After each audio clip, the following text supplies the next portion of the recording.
ಒಂದು ಅಭಿನಂದನಾ ಹಾಗೂ ಬೀಳ್ಕೊಡುಗೆ ಸಮಾರಂಭ. ಶಾಂತವೀರ ಸರ್, ನಾನೇನು ಮಾತಾಡಬೇಕು ಅಂತ ಇದ್ದೀನೋ ಅದನ್ನು ಒಂದು ಕವನವನ್ನೇ ಬರೆದಿದ್ದೀನಿ. ಅದನ್ನು ತಮ್ಮ ಮುಂದೆ ಪ್ರಸ್ತುತಪಡಿಸಲಿಕ್ಕೆ ಇಷ್ಟಪಡ್ತೇನೆ. ವಿದ್ಯೆಯನ್ನಾಸ್ತಿ ಎಂದು ವಿದ್ಯೆಯನ್ನೇ ಗುರಿ ಮಾಡಿಕೊಂಡು ವಿದ್ಯೆಯನ್ನು ಕಲಿಸುವ ಗುರುವಾಗಿ ಬುದ್ಧಿ ಕಲಿಸುವ ತಂದೆಯಂತೆ ಸಾವಿರಾರು ಮಕ್ಕಳಿಗೆ ವಿದ್ಯಾದಾತನಾಗಿ ಕಲಿಸುವ ನೆಲೆಯಲ್ಲಿ ಬೆಲೆ ಕಟ್ಟಲಾಗದ ಮಾಣಿಕ್ಯವಾದ ಶಾಂತವೀರ. ಕಲಿಕೆಗೆ ಕೊನೆಯಿಲ್ಲವೆಂದು ಕಲಿಯುವ ಛಲವಿರಬೇಕೆಂದು ಕಲಿಸುತ್ತಾ ಕಲಿತ ವಿದ್ಯೆಯಲ್ಲಿ ಸಾಧಕನಾಗಿ ಕಲಿತ ವಿದ್ಯಾರ್ಥಿಗಳಿಗೆ ಸ್ಫೂರ್ತಿಯ ನೆಲೆಯಾಗಿ ಕಲೆಯಲು ಮೆರೆದ ನೂರಾರು ಸಾವಿರಾರು ಮನ ಹೃದಯ ಗೆದ್ದು ತಂದೆ ತಾಯಿಯ ಹೆಮ್ಮೆಯ ಪುತ್ರನಾದ ಶಾಂತವೀರ. ಬಡತನವಿರಲಿ ಸಿರಿತನವಿರಲಿ ಸಂತಸದಿ ಸ್ವೀಕರಿಸಿ ಪಾಲಕರ 5ನೆಯ ಕಂದನಾಗಿ ದಿಟ್ಟ ಧೀರ ಸಾಧನೆಯ ಒಡಲಿನಲ್ಲಿ ಬೆಳೆದು ಬಂದ ಪಯಣವ ಸಿಂಹಾವಲೋಕನ ಮಾಡುತ್ತಾ ಕಾಯಕವೇ ಕೈಲಾಸವೆಂದು ನಿರಂತರ ಕಾಯಕದಲ್ಲಿ ಬೆರೆತು ಅಲ್ಲಿಯೂ ಇಲ್ಲಿಯೂ ಎಲ್ಲೆಲ್ಲಿಯೂ ಕಾಯಕ ಒಂದೇ ಎನ್ನುತ್ತಾ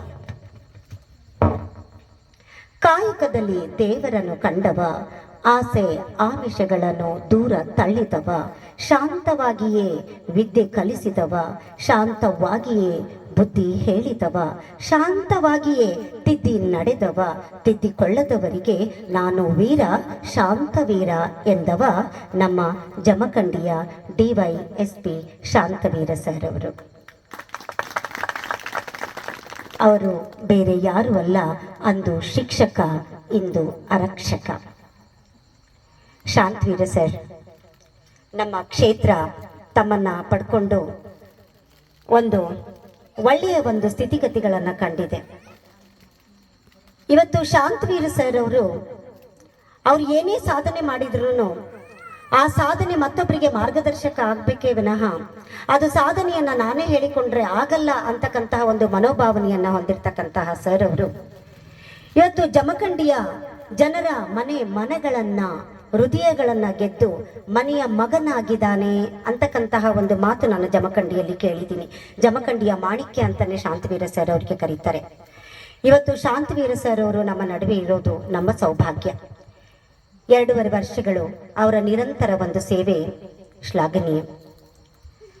ಸರ್, ನಮ್ಮ ಕ್ಷೇತ್ರಕ್ಕೆ ತಮ್ಮ ಸೇವೆ ಇನ್ನೂ ಬೇಕಾಗಿತ್ತು. ಆದರೆ ಅವರು ಇನ್ನೊಂದು ವೃತ್ತಿಗೆ ಅಂದ್ರೆ ಇನ್ನೊಂದು ಕ್ಷೇತ್ರಕ್ಕೆ ಇನ್ನು ಹೆಚ್ಚಿನ ಸಾಧನೆಗೆ ಅವರು ಹೋಗ್ತಾ ಇದ್ದಾರೆ ಅಂದಾಗ ನಾವು ಸಂತೋಷದಿಂದ ಬೀಳ್ಕೊಡೋಣ. ಸೊ ಈ ಒಂದು ಅಭಿನಂದನಾ ಹಾಗೂ ಬೀಳ್ಕೊಡುಗೆ ಸಮಾರಂಭವನ್ನ ನಮ್ಮ ಅರಳಿಕಟ್ಟಿ ಫೌಂಡೇಶನ್ ಹಾಗೂ ನಮ್ಮ ಎಲ್ಲ ಸಿಬ್ಬಂದಿಯ ಪರವಾಗಿ ಇವತ್ತು ನಾವು ನೆರವೇರಿಸ್ತಾ ಇದ್ದೀವಿ. ಶಾಂತವೀರ ಸರ್, ನೀವು ಎಲ್ಲೇ ಹೋಗ್ಲಿ, ಯಾವ ಕೆಲಸಕ್ಕೆ ಕೈ ಹಾಕಲಿ, ಅಲ್ಲಿ ಕೀರ್ತಿ ಪತಾಕಿಯನ್ನು ನೀವು ಮೆರೆಸ್ತೀರಾ ಅಂತಕ್ಕಂಥ ಒಂದು ನಂಬಿಕೆ ನಮಗೆ ಇದೆ. ಯಾಕೆ ಅಂತ ಕೇಳಿದ್ರೆ, ಶಾಂತತೆಯ ಮೂರ್ತಿಯಾಗಿ ವೀರ ಧೀರನಾಗಿ ಅವರ ಹೆಸರಲ್ಲೇ ಶಾಂತವೀರ ಅಂತ ಇದೆ. ಆ ಹೆಸರು ಕೇಳಲಿಕ್ಕೆ ಅದೆಷ್ಟು ಸುಮಧುರನೋ ಅಷ್ಟೇ ಅನುಭವಿಸಿದವರಿಗೂ ಗೊತ್ತು ಅವರು ಎಂತಹ ಮಾಣಿಕ್ಯ ಅಂತ. ಸಮುದ್ರದಲ್ಲಿ ಸಿಗ್ತಕ್ಕಂತಹ ಹರಳು ಮಾಣಿಕ್ಯಗಳಂತೆ ನಮ್ಮ ಶಾಂತವೀರ ಸರ್ ಅವರು ಯಾವುದೇ ಕ್ಷೇತ್ರಗಳಲ್ಲಿ ಹೋಗಲಿ ಅಲ್ಲಿ ವಜ್ರದಂತೆ ಅವರು ಹೊಳಿತಾರೆ.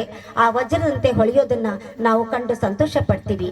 ಸರ್, ನೀವೆಲ್ಲೇ ಹೋಗಲಿ ನಮ್ಮನ್ನ ಮರಿಬೇಡಿ. ನಮಗೆ ಗೊತ್ತು ಶಾಂತವೀರ ಸರ್ ಯಾವುದೇ ಸ್ಥಳಕ್ಕೆ ಹೋಗಲಿ, ಯಾವುದೇ ಒಂದು ಸಾಧನೆಯ ಮೆಟ್ಟಲು ಹತ್ತಲಿ ಸಿಂಹಾವಲೋಕನ ಮಾಡ್ತಾರೆ ಅಂತ. ಅವರಿಂದ ನಾವು ಕೂಡ ಎಷ್ಟೊಂದು ಕಲಿತೀವಿ, ಕಲಿಬೇಕು ಕೂಡ. ಯಾಕೆ ಅಂತ ಕೇಳಿದ್ರೆ ಜೀವನ ಇದೇ ರೀತಿಯಾಗಿ ಹೋಗ್ತದೆ. ಆ ಜೀವನದಲ್ಲಿ ನಾವು 100 ವರ್ಷ ಎಷ್ಟು ಬಾಳ್ತೀವಿ ಅನ್ನೋದು ಇಂಪಾರ್ಟೆಂಟ್ ಅಲ್ಲ, ನಾವು ಹೇಗೆ ಬಾಳ್ತೀವಿ ಅನ್ನೋದು ಇಂಪಾರ್ಟೆಂಟ್ ಅಲ್ಲ. ನಾವು 3 ವರ್ಷ ನಮ್ಮ ಜೀವನದಲ್ಲಿ ಬಾಳಿ ಅದೊಂದು ಬೆಂಚ್ ಮಾರ್ಕ್ ಆಗಬೇಕು. ಅಂತಹ ಬೆಂಚ್ ಮಾರ್ಕ್ ನಮ್ಮ ಶಾಂತವೀರ ಈ ಸರ್ ಅವರು ಮಾಡ್ತಾ ಇದ್ದಾರೆ. ಸರ್, ನಿಮ್ಮ ಒಂದು ಮುಂದಿನ ಪಯಣ ಸುಖವಾಗಿ ಸಮೃದ್ಧಿಯಾಗಿ ನಿಮ್ಮ ಒಂದು ಪ್ರೊಫೆಷ್ನಲಿ ಆಗಿರ್ಬೋದು, ಪರ್ಸನಲಿ ಆಗಿರ್ಬೋದು, ಆ ಭಗವಂತ ನಿಮಗೆ ಸಾಕಷ್ಟು ಶಕ್ತಿಯನ್ನು, ಸಮೃದ್ಧಿಯನ್ನು, ಸುಖ ನೆಮ್ಮದಿಯನ್ನು ಕೊಡಲಿ ಅಂತ ನಾವು ಹಾರೈಸ್ತಾ ನನ್ನ ಮಾತಿಗೆ ನಾನು ವಿರಾಮವನ್ನು ಕೊಡ್ತೇನೆ. ನಮಸ್ತೆ. ಶಾಂತವೀರ ಸಾಹೇಬರು ಸಮುದ್ರದಲ್ಲಿ ದೊರೆತ ಅಮೋಘವಾಗಿರತಕ್ಕ